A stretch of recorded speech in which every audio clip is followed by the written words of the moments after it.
3대째 물려받은 논밭을 하루아침에 빼앗겼다. 빼앗은 자는 이 고을의 사또. 되찾을 방법은 아무것도 없었다. 전라도 어느 고을. 농부 만석이는 아버지와 할아버지가 피땀 흘려 일군 논 새 마지기를 가진 게 전부였다. 그런데 새로 부임한 사또가 그 땅을 자기 것이라 우겼다. 항의하러 간 만석이는 곤장 10대를 맞고 쫓겨났다. 아무도 도와줄 사람이 없었다. 그런데 만석이에게는 아무도 모르는 계획이 하나 있었다. 조선시대 수령은 고을의 왕이었습니다. 행정권, 사법권, 군사권, 이 세 가지를 한 사람이 모두 쥐고 있었습니다. 쉽게 말하면 지금의 시장, 판사, 경찰서장을 한 명이 겸하는 겁니다. 세금을 얼마나 거둘지 수령이 정하고, 누가 죄인인지도 수령이 정하고, 포조를 풀어 사람을 잡아오는 것도 수령의 한마디면 됐습니다. 임기가 있다 해도 그 기간이면 충분했습니다. 수령이 마음먹으면 고을 백성의 삶은 하루아침에 뒤집힐 수 있었습니다. 전라도 어느 고을에 박 사또가 부임했습니다. 부임한 지 석 달도 안 돼서 고을이 뒤집어졌습니다. 박 사또는 고을에서 가장 기름진 논밭 3곳을 눈여겨봤습니다. 그리고 위조한 문서를 내미며 말했습니다. 이 땅은 조상 대대로 내 땅이다. 첫 번째 피해자는 김서방이었습니다. 3대째 일궈온 논을 하루아침에 빼앗겼습니다. 김서방이 관아에 찾아가 항의했습니다. 돌아온 건 곤장 20대였습니다. 피투성이가 되어 쫓겨났습니다. 두 번째는 이 과부였습니다. 남편을 일찍 잃고 혼자 아이 둘을 키우며 간신히 부쳐먹던 밭이었습니다. 그 밭마저 빼앗겼습니다. 이 과부는 관아 앞마당에 엎드려 울부짖었지만 아전들이 질질 끌어냈습니다. 아무도 이 과부 편을 들어주지 않았습니다. 세 번째가 만석이었습니다. 할아버지가 돌밭을 개간하고 아버지가 물기를 내서 논으로 만든 땅, 논 세마지기, 약 600평. 한 가족이 겨우 먹고 살 수 있는 최소한의 농지였습니다. 그런데 박사또는 그 땅마저 자기 것이라 우겼습니다. 만석이가 관아에 가서 따졌습니다. 그 논은 저희 할아버지 때부터 부쳐먹던 땅입니다. 돌아온 건 곤장 10대. 등짝이 갈라지고 피가 흘렀습니다. 그래도 아무도 거들떠보지 않았습니다. 만석이는 포기하지 않았습니다. 사또 위에 있는 관찰사에게 호소하면 된다고 생각했습니다. 관찰사는 도 전체를 다스리는 높은 벼슬이니 사또의 횡포를 바로잡을 수 있을 거라 믿었습니다. 하지만 관아의 아전이 먼저 손을 썼습니다. 만석이가 고을 밖으로 나서려 하자 아전이 길목을 막아섰습니다. 쓸데없는 짓 마라. 관찰사 어르신이 너 같은 상놈 하소연을 들어주실 것 같으냐? 관찰사에게 닿을 길은 처음부터 막혀 있었습니다. 마을에서 가장 나이 많은 어르신도 고개를 저었습니다. 만석아, 이 고을에서는 사또가 곧 법이여. 어쩔 수 없는 거야. 그날 밤이었습니다. 만석이는 혼자 논두렁에 앉았습니다. 달빛 아래 이제는 남의 것이 된 논밭을 바라봤습니다. 할아버지가 돌을 골라내고 아버지가 땀을 흘리며 가꾼 그 땅. 새 마지기 위에 닭 사또의 이름이 올라 있었습니다. 그날 밤 만석이는 결심했습니다. 이 고을에서는 안 된다면 더 높은 곳으로 가야 했습니다. 새벽녘, 아직 닭도 울기 전이었습니다. 만석이는 짐을 쌌습니다. 누렇게 바랜 보자기 하나에 삶은 감자 몇 알, 노잣돈 약간, 그리고 할아버지 때부터 내려온 토지 문서 한 장. 처자에게도 행선지를 말하지 않았습니다. 알면 걱정할 것이고 새어 나가면 사또 귀에 들어갈 터였습니다. 만석이는 한양을 향해 걸었습니다. 전라도에서 한양까지 도보로 수십일이 걸리는 길이었습니다. 사흘째 되던 날 발바닥에 물집이 잡혔습니다. 터진 물집 위에 헝겊을 감고 다시 걸었습니다. 닷새째 노잣돈이 바닥났습니다. 산에서 도토리를 주워 먹고 개울물로 목을 축이며 버텼습니다. 일주일이 지날 무렵에는 하루 종일 비가 쏟아졌습니다. 젖은 옷이 살갗에 들러붙었지만 만석이는 멈추지 않았습니다. 멈추면 돌아가는 것이고 돌아가면 끝이었습니다. 문경 세제에 다다랐을 때였습니다. 기록에 따르면 문경은 경사스러운 소식을 듣는다는 뜻입니다. 옛날 영남 선비들이 과거를 보러 한양으로 올라갈 때 일부러 이 고개를 넘었다고 합니다. 좋은 소식이 오기를 바라는 마음으로요. 만석이도 잠깐 발을 멈추고 고갯마루를 올려다보았습니다. 그의 입에서 나지막한 말이 새어나왔습니다.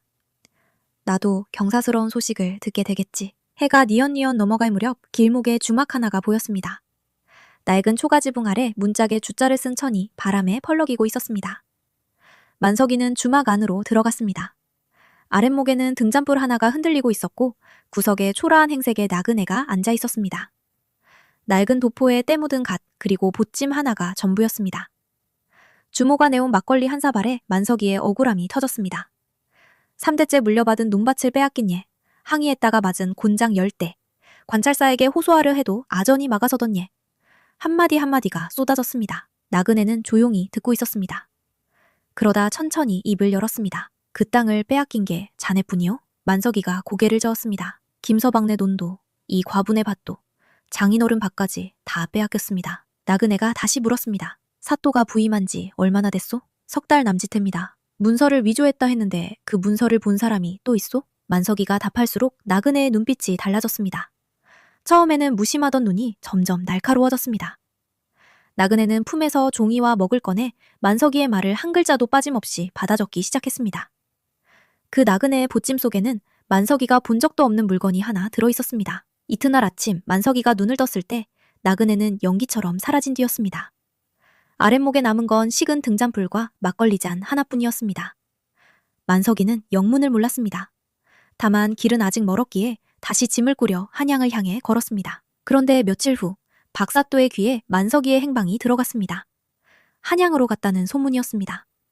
사또의 얼굴이 굳었습니다. 한양에 닿으면 귀찮아진다. 포졸 둘이 말을 타고 떠났습니다. 만석이는 걸어가고 있었습니다. 포졸은 말을 타고 있었습니다. 거리는 빠르게 좁혀졌습니다. 그런데 포졸이 만석이를 거의 따라잡으려는 바로 그 순간, 며칠 뒤 박사또는 관아 대청에 앉아 느긋하게 차를 마시고 있었습니다. 만석이를 잡아올 포졸도 보냈으니 이제 걱정할 것 없다고 생각했습니다. 그때였습니다. 관아 정문이 벌컥 열렸습니다. 선두에 선 사내가 마패를 높이 치켜들었습니다. 암행어사 출두요! 관아 마당이 얼어붙었다. 아전들은 붓을 떨어뜨려 꼈고 포졸들은 제자리에 못 박혔다. 박사또의 찻잔이 바닥에 깨졌다. 어사복장을 갖춰 입은 그 사내. 주막에서 만석이의 이야기를 조용히 들어주던 바로 그 나그네였다. 암행어사.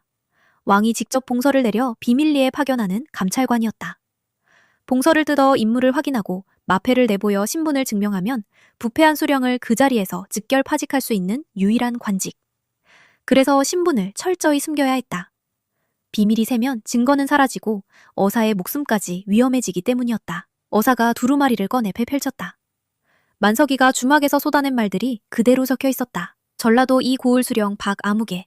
부임 직후 위조 문서를 만들어 백성의 토지를 강탈한 죄. 박사또의 얼굴이 하얗게 질렸다. 농부 만석이의 논 새 마지기를 빼앗은 죄. 김서방네 논을 빼앗은 죄. 이 과분의 밭을 빼앗은 죄. 악행이 한 줄 한 줄 읽힐 때마다 관아마당에 모여든 백성들 사이에서 탄식이 터져나왔다. 박사또는 고개를 숙이고 변명을 늘어놓았다. 조상 대대로 내 땅이었느니 문서가 있느니. 그러나 어사가 위조 문서의 증거를 하나씩 대자 더 이상 입을 열지 못했다. 수령 박아무개를 즉시 파직하고 포박하라! 포졸들이 달려들어 박사또의 관복을 벗겼다. 고을에 왕노릇을 하던 자가 밧줄에 묶여 끌려나갔다. 백성들은 멍하니 바라보다가 여기저기서 눈물이 터졌다. 빼앗긴 땅은 모두 원래 주인에게 돌아갔다. 김서방은 자기 논에 무릎을 꿇고 흙을 움켜쥐었다. 이 과부는 밭머리에 서서 하늘을 올려다보며 한참을 울었다. 만석이는 한양에 닿기도 전에 그 소식을 들었다. 돌아오는 길 그 무겁던 발걸음이 거짓말처럼 가벼워졌다. 논두렁에 다시 섰다.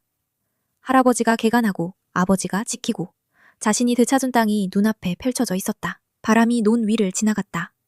만석이는 한참 동안 그 자리에 서서 아무 말도 하지 못했다. 조선시대 수령은 고을의 행정과 사법과 군사를 모두 진 절대 권력자였다. 백성 입장에서 수령의 횡포를 막을 방법은 사실상 없었다. 왕은 이 문제를 알고 있었다.